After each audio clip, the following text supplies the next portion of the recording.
Hello, everyone. Hope you're all doing well. Welcome to today's Digital Leaders webinar on marketing gap analysis. My name is Chris Reeve. I'm the social media manager here at Fountain. I'll be your lovely host for today, and our in-house expert in this area to help you learn everything you need to know is Gemma Russell. She's one of our awesome, and by awesome I mean seriously awesome, senior digital marketing strategists here at Fountain. We're going to be doing questions throughout today's webinar.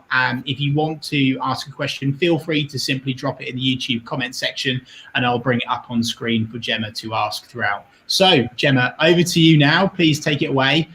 First of all, why don't you start by kicking off with today's takeaways that the audience will learn from today's webinar? Sure. So thanks, Chris.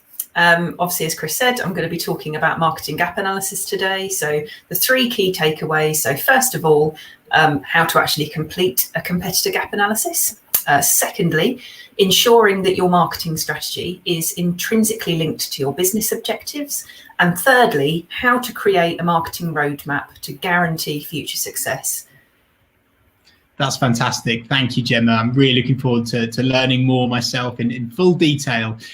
My first question for you is, where do you actually start when you want to complete a marketing gap analysis? How do you get going with this sort of activity? So I've broken this down into the how, what, why, where, when of how you do this. And if we start with the how, hopefully that will break it down a little bit better. So first of all, there is more than one way of doing a gap analysis. So the first question is how you're actually going to do it. It could be as simple as reviewing expected performance versus actual performance. It could involve conducting a SWOT analysis, which I'll show you an example of just here. In a SWOT analysis here, the idea is that you focus on your strengths and your weaknesses of the business and your opportunities and your threats. So you might look at things like what the business does exceptionally well, obviously what you could do better, where you receive complaints, and the opportunities could be what trends are emerging that you can capitalize on, and obviously threats, is there a significant change coming to the sector? So those are the sorts of things that you need to focus on there. The other option is looking at a gap analysis to identify ROAS or ROI gaps.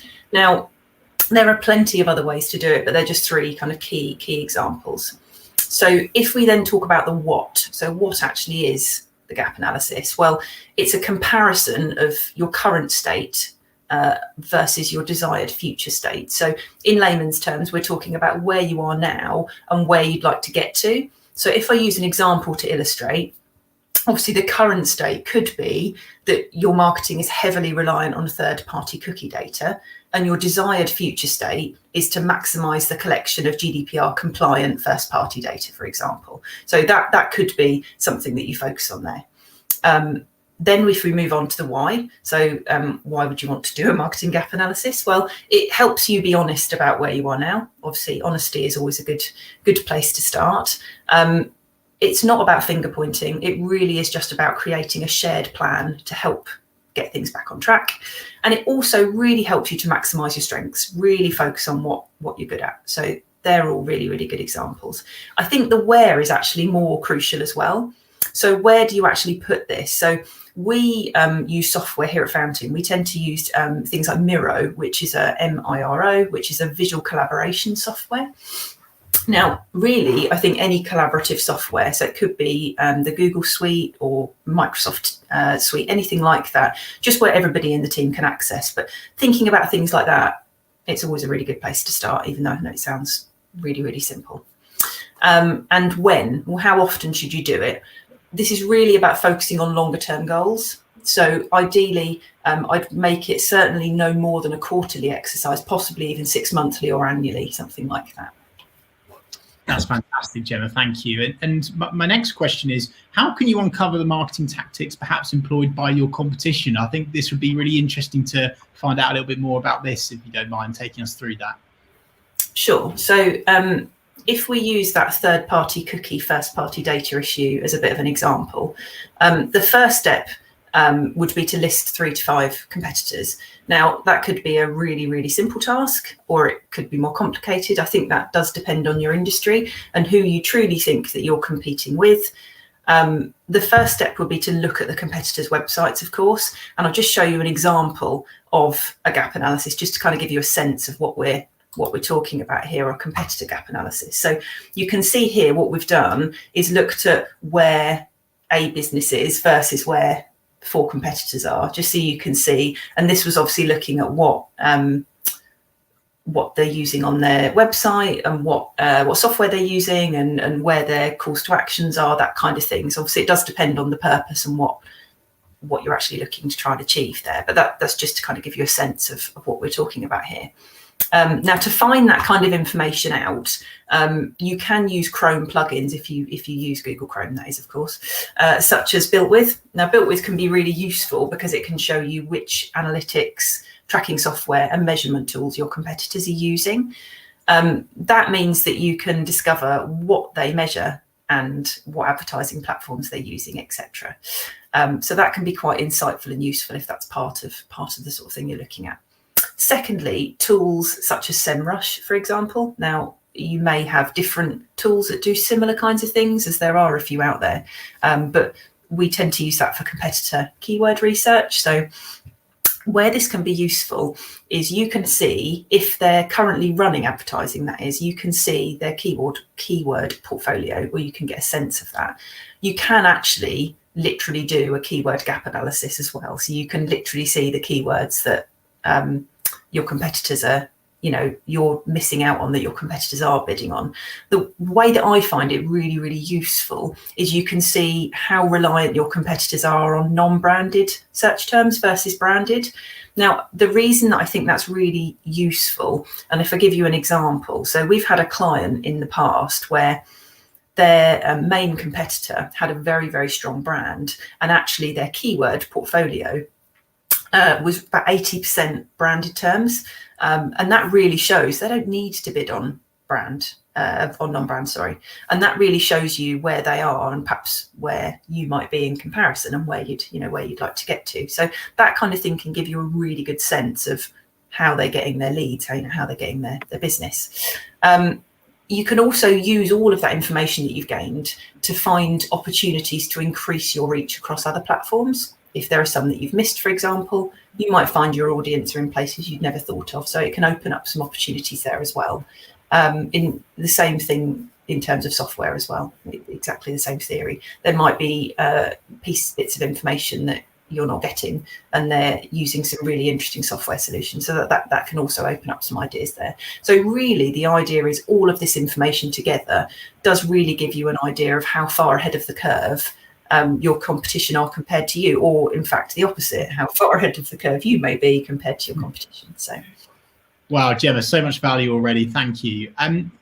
This has gone quite detailed already, which is fantastic, but let's just zoom out for a minute. How do you actually find out the business objectives of your company? Like, how should marketing managers, directors, COOs, how do they go about that business? So it's one of those things that's sort of simple, but not so simple, which is always fun. You've just got to speak to the relevant people in your business. So usually that's the board, the C-suite, so like the chief executive officer, or your chief marketing officer, for example. Or alternatively, it might be an agency growth team, or it could be a number of different people. But really, you need to get a universal agreement as to what those goals are. So I think the challenge can often be not getting the goals, but actually making sure that everybody, the key stakeholders, are all agreed on them. Because otherwise, that can cause you a lot of frustration in the long run if there are differing opinions on who wants to do what. So if I just give you a couple of examples that might help to illustrate. Please do. For example, the goal, the business objective, could be to diversify and grow revenue streams, and it could also be to grow the new customer base. So time invested in this, it is important. While I appreciate it might not feel strictly like a marketing task, it really is really, really important. And sometimes it's not always easy because clients don't, in my experience, clients and companies don't always fully know their goals. They've got a rough sense of where they want to get to, but depending on where they are in their journey, it's not always something they've got mapped out. So that can be really interesting. Obviously, on the flip side, this could all be incredibly simple and easy, in which case, great. perfect. Gemma, that sounds fantastic. And now you've spoken about the actual business objective side of things, but how do people link business objectives to their actual marketing goals? Because my observations are people still struggle with linking those two things. So how would you go about doing that? So if I just show you, I'll just show you a slide just briefly, just to talk about SMART. So I'm pretty sure that you'll all have heard about SMART goals. So I apologise for telling you things you've probably heard before, but it's really important to make sure that your goals are SMART. So make sure that they're specific, measurable, achievable, relevant, and time-based. So I've provided a couple of examples here because I always think it's easier to work from examples than it is to try and think about all of those things. So the first one would be increasing the number of channels used for new customer acquisition by 20% by January 2022, or grow the volume of new customers by 25% by January 2022. So there's just two examples, and I mean I've put some other examples on the slide there for you as well, just to kind of illustrate, because it's quite common for goals and targets to be quite top level, but what you really need to try and learn to do is then translate that into reality. So that's why that deep understanding of your business goals is really important. And I think it depends if you work for in-house, where of course understanding the business goals is probably a bit easier because you're in the day-to-day, but also it can get lost. So it's really important to remind yourself what they are. Again, it's that long-term versus short-term thing, isn't it? And I think the other side of things would be to make sure that you complete a forecast. Now, the reason I say that is that gives you a sense of what's possible to achieve. So I think whether you work, like I said, in-house or agency, I think it's important to think about at a channel level, for example, if that's how you're going to do your new customer acquisition, just for argument's sake, it's really important to think about what you could spend and what's sensible, and then look at where you're going to get your leads or your sales and your revenue from. So I think they're all really, really, that's a really useful exercise, because it then gives you the ability to set those realistic and time-sensitive goals, because if you're going to struggle to hit those with the tactics that you had in mind, I think that's gives you a good sense check there. I think the other side of it is when you've got a long-term goal. I mean, I appreciate January 2022 is 6 months away, so probably not that long-term, but if you set a longer-term goal than that, of course, do make sure you build in milestones to help you get to that main goal. Break down the goals so they're more manageable, because it's much more rewarding if you've got those small steps to get there, and that you've then said, right, in order to get to a 25% growth, we want to get 2.5% growth in the first month, and then 5%, and then it accelerates as you start to, go through the strategy and implement those tactics. So, what steps, Gemma, do people need to take to sort of create a marketing plan that turns this gap analysis into reality? Because it's all very well and good, of course, talking about the technical know-how, but how do you get that from that place there and move it into reality? Well, I really like this part of it, so I really enjoy planning. I appreciate not everybody falls into that category. So I do think that part of the way to get this done and to actually turn it into a real thing is make sure that you pick the most organised member of your team to create it. Now, that may or may not be possible. I know it depends who you've got in your team and how many people. You might have access to project managers that can support you with things like this. You may not. So, and that person may be you. So of course that's fine too. But I think that's really important. Also finding the right platform or place to keep the document. I think that's also something else that's really important. As we talked about a little bit earlier, if you just put it somewhere nobody ever accesses, nobody ever looks at it, obviously it's not going to be a living, breathing document. So I think that's also really, really important. The other thing is choosing the most, is making sure it's top level enough for all your stakeholders. So what we often use, again, here at Fountain, is we complete a RACI. I'm pretty sure, again, some of you may probably have seen these many, many times, some of you may not have done, but RACI stands for responsible, accountable, consulted and informed. Now, the reason that this is beneficial is you can map out all of your stakeholders from the board and or the C-suite all the way through to your team members, and work out who needs to see what.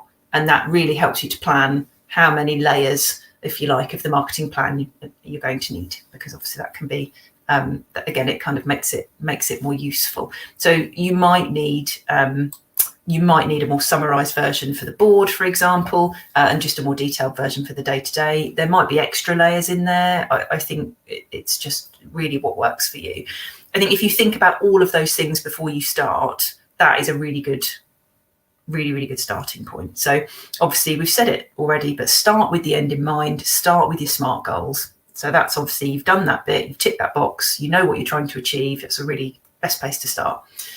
Next, it's thinking about who your target audience are. Now that it may or may not be simple. It depends how far along you are in your, in the business's journey. They may be new and you're still understanding who your audience are, or it might be something that you want to revisit and just really think about again, because of course things change. It's been a rather interesting 18 months. So of course your customer base may well have changed.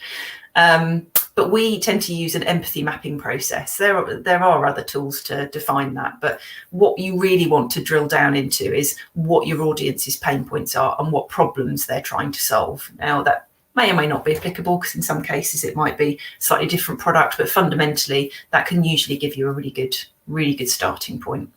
The next thing I'd think about is actually listing out your tactics. So then break it down by channel. So if we give you an example, Google Ads discovery campaigns to target new customers fitting your target audience profile, for example.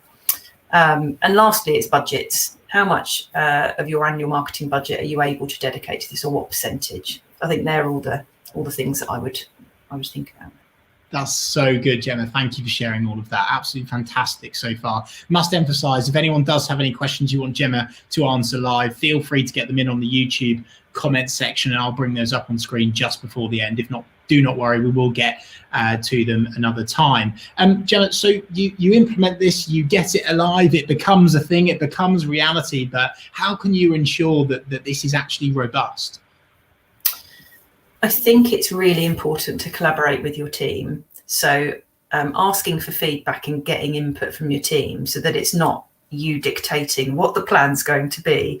I think that really increases buy-in. Now, as I said, I'm sure many of you probably do that already, but that can be a really useful tool. I think the other thing is really understanding your team's strengths and allocating tasks accordingly. Now, again, I know these are fairly cliched things, and as I said, I'm sure everybody says them, but I do truly think there is a huge amount of value in understanding what people are good at and making sure that you put them in those areas rather than trying to push them to overcome their weaknesses. Sometimes I think that can be really valuable. It is also a good idea if you can, again, I know it's not always possible, but try and check in with somebody, one of the more senior stakeholders in this process, and just make sure that they're happy. I think that can be really useful. The other parts of this are, I'd say, play devil's advocate. What could go wrong? I know that sounds like I'm being a doom monger, but that's part of my job, and part of what I do a lot of the time is think about what could go wrong so that you can make plans to mitigate it. What happens if is a really good thing to think about, and again, that can be quite a nice team exercise to really make sure that you've got plan B, plan C, etc.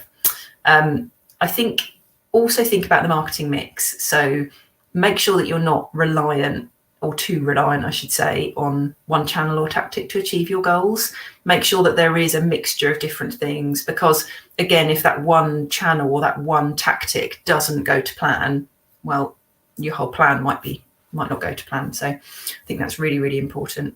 And also an implementation plan. So obviously actually think about the day-to-day. How is this actually going to get implemented?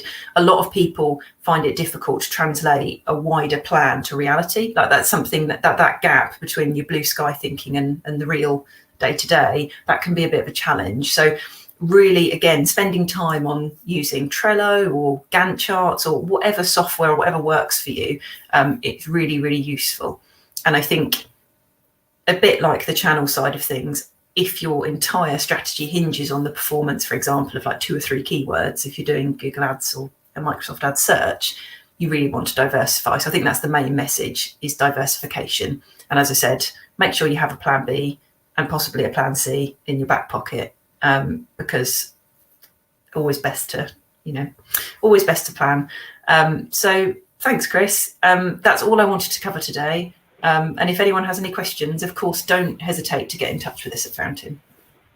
Thank you so much, Gemma. Ton of value there, and there's more on our website. And if you do have any questions, as Gemma said, please feel free to contact her. She's readily available on LinkedIn. Just type in her name and connect with her. Alternatively, you can go down the formal route and just drop us an email via the contact form on our website. I just wanted to say thank you so much to yourself, Gemma, for taking the time to prepare so much value for our audience today. A massive thank you to digital leaders, and of course, everyone watching. If you have enjoyed this session, we are on social media, so why not let us know? We are at Fountain Team on Twitter and Fountain Partnership on Instagram, Facebook, and LinkedIn. Thank you once again, everyone, for watching. Everyone here at Fountain Partnership wishes you all a positive and productive end to your week. Bye for now.